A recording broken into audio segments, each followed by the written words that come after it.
a fellow Institute of Peace and Conflict Studies. Namaste and Jai Hind to everybody. Thank you very, very much. The BJP has openly called it an outright insult to Ma Shakti, to Hindu Dharma and to Ma Shakti. Deliberately using it to ensure that you are able to play around the Vishwas factor to Hinsana.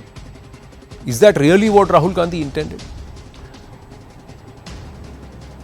Well, Anand, in Hindu Dharma, Shakti is an embodiment of Ma Durga and her different avatars and incarnations.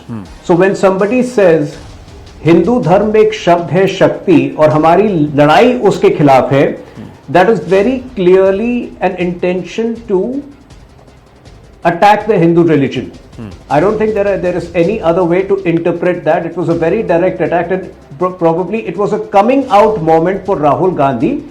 Because if you go back 15 or 16 months, Father Punappa had used exactly those words in his meeting with Rahul Gandhi, that they worship Shakti and we don't relate with it, if you recall that.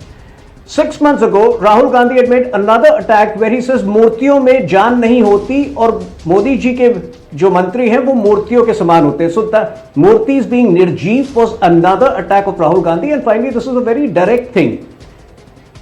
So in a country where we worship every woman, be it a mother, daughter or a sister, as an embodiment of Shakti, as Prime Minister Modi ji has very clearly put out, I think Rahul Gandhi's comment was not only anti-Hindu, it was also absurdly misogynistic. And you know, there are indications which have been coming out throughout. If you look at it, subtle messaging.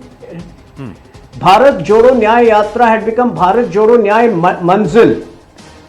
So the vote bank politics of Rahul Gandhi has gone to another level, and I think it needs to be seen not as an error on his thought, but as a very clear coming out moment where he does not need the Hindu vote. So you are saying that there is open communal agenda in the garb of secularism that's being perpetrated or practiced by the INDA alliance led by the Congress. Kamru Chaudhary. Yeah, Anand, first and foremost, it is absolutely preposterous to even think on that line what Rahul Gandhi actually meant.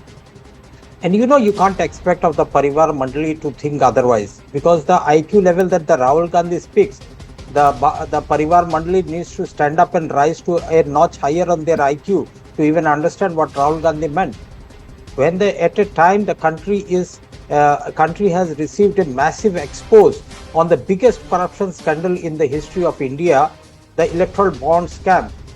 You see, Anand, you being an Hindu and anybody in this panel being accustomed to the Hindu customs, rituals, beliefs of the Indian civilization out here, you tell me out, is a religion which has existed for thousands and thousands of years, why are these Parivar Mandali so spooked up with a comment made by Rahul Gandhi, a comment which I also believe is a very necessity right now, because the Ashubh Shakti or the Asura Shakti that has gripped the country over the last few years, that's the Shakti that we all are fighting against. We are opposition. You might have a different point of view, I might have a different point of view, but our goal is to take India forward.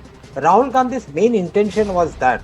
He never meant to insult or demean a particular religious faith out here. And the level of discourse that this Parivar Mandali are bringing out here, even uttering the word of a manzil. What does manzil means? A destination. It might also mean a house. It may mean, it's in this sense it is meaning a destination. Now what do this want? Do they want all those fancy Sanskrit names to be uttered by the Congress party? If required, we will utter it. It's not an issue. But making this an issue without even a single iota of doubt in my mind as a congressman or in Rahul Gandhi's mind to hurt and insult the Hindu religion is indeed preposterous out here. And I don't think it is very much unwarranted. Okay. Tuin Sinha wants to respond. Yes, Tuin Sinha. Well, first of all, you know, I want to call out the lie of Kamruddin ji. Rahul Gandhi does not want to see India go forward. If you continuously divide people on the basis of caste. If you call out people's name and say, what's your name? Shiv Prasad. आपका नाम शिव प्रसाद है, इसलिए आप आगे नहीं बढ़ पा रहे हैं. That is not the way India can be taken forward.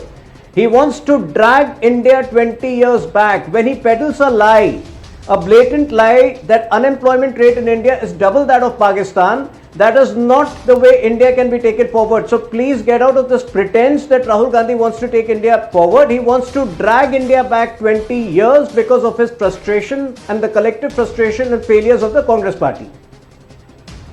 Can I respond to that? Yes, Kamrut. Yeah. Basically, Anand, you know, the Bharatiya Janata Party, and I told you the Parivar Mandali will try to twist every fact out here. कि हमको गाली दे दिया, मेरा परिवार को गाली दे दिया, तो अब जो है कि सब बन गए परिवार, मोदी का परिवार बन गया. Now uttering a word, a revered word, because we from Bengal, I personally belong to Bengal, and we worship the 9 forms of Shakti out here, in the Ma Durga out here. So there is nothing that a congressman will ever want to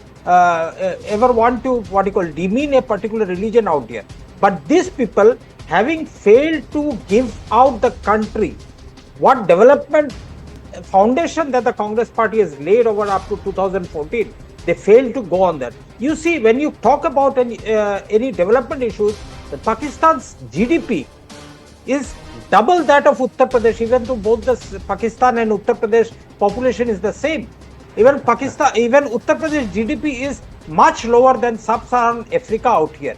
And you speak about development out here. All development is in front of the that means that SMS, Pakistan has been a separate nation since 1947. Uttar Pradesh an integral part of India since 1947, and even before that. So you are accepting that under the Congress rule, largely over the last 70 years, 65 years, nothing was done with Uttar Pradesh. Let's just park. And one is, the second part is, sir, why are you comparing a state in Bharat with another country, a country that was formed by tearing part of our Bharat? That example itself, why choose Pakistan as an example, sir? I told you, are there no other examples of Sub-Saharan Africa? No, are there? I told you about Sub-Saharan Africa also. I gave why would you choose Sub-Saharan Africa? If you want to benchmark with Europe. Say you were unable to turn Uttar Pradesh into Europe and make it as developed as Europe. That should